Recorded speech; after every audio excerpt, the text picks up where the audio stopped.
quel conseil donneriez-vous à une sœur dont le mari emmène ses enfants à la plage?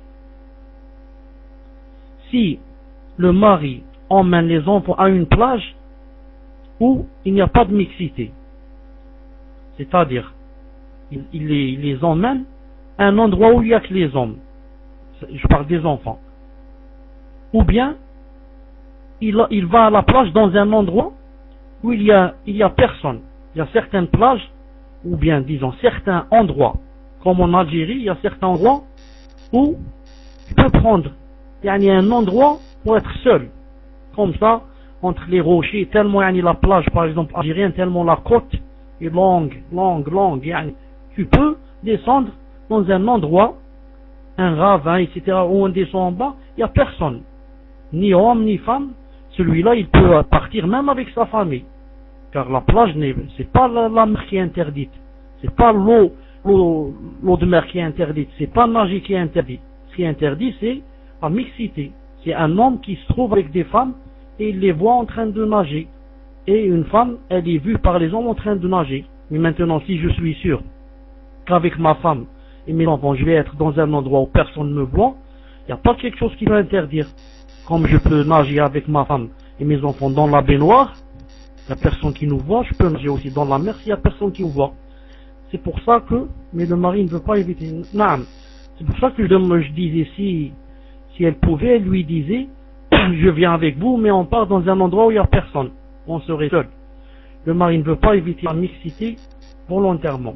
Peut-être le mari là, il cherche la mixité. Peut-être qu'il cherche à voir des choses, etc.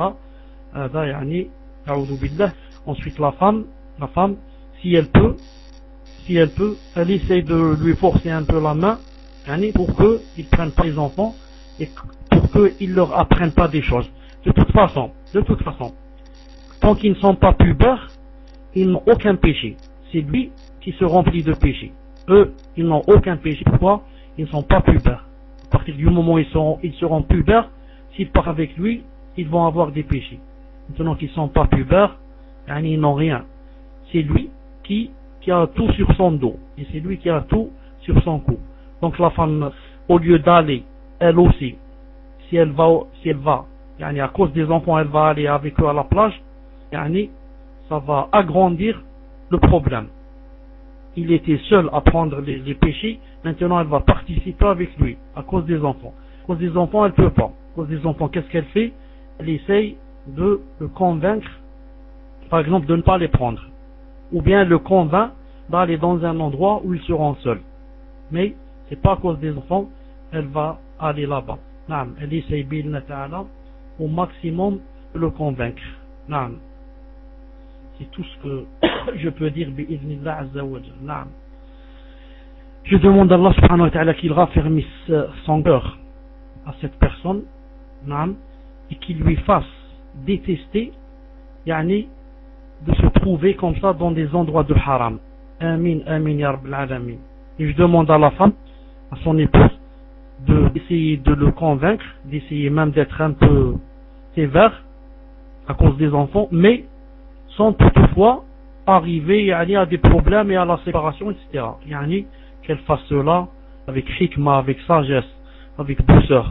Elle choisit les moments opportuns où on peut dire des choses. Vous savez que c'est que les meilleurs moments où une femme peut convaincre son mari, tout le monde sait que quand ils sont seuls, tout le monde sait que quand ils sont seuls dans leur chambre, c'est le meilleur moment où la femme peut convaincre son mari. Quand c'est les moments où il a beaucoup envie d'elle, c'est dans ces moments qu'elle parle. C'est pas dans d'autres moments où il est énervé, etc. Il faut que la femme soit très intelligente, bi'idhnillah azza wa jalla.